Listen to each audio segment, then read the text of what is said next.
what I love about taxidermy is that they're objects that have lived two different lives, and I think that's really interesting, as they've lived one life as an animal and then another life as an object. And generally I collect antique taxidermy, and so I kind of like to think that maybe I give them a third life as a piece of art.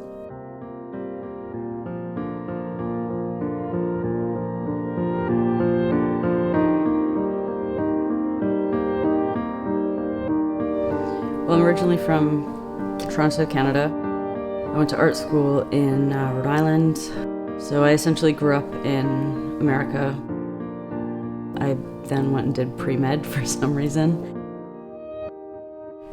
It's something that complements my art instead of something that was really, I would have been happy with as a career choice. I've always had an interest in sort of oddities and just unusual objects, and so I think that, you know, it started off with me just collecting just things that I found that were interesting, and then through the process of creating work, it just kind of naturally made sense to start adding some of those objects that I had collected into my sculptures.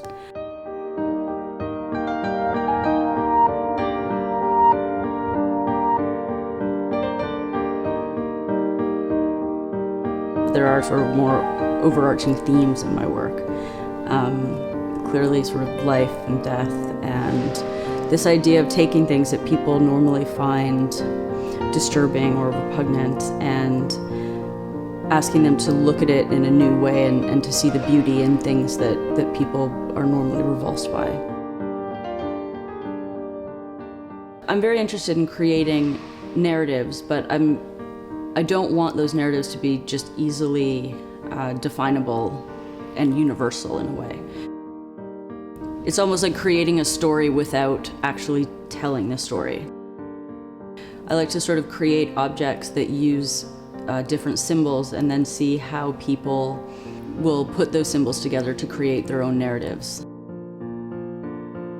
It's putting all the elements together and allowing the viewer to then bring their own experiences to that object and to interpret it as they want. For me, I really believe that when something dies, the essence of what made it what it is no longer there. And so I believe that the body is essentially just a shell, and I don't think that using that shell to create a piece of art or to create a story is inherently disrespectful in any way. I've also always loved animals. It's just, even as a child, I was always the person that would, you know, bring home birds with broken wings, and I would find, you know, injured animals and bring them home constantly, which I think is partly what made me interested in medicine, is I really liked taking care of things. I think that as I've sort of grown and matured and changed, I think that my work naturally has done the same, and I think that the more experience you have, the more you have to say.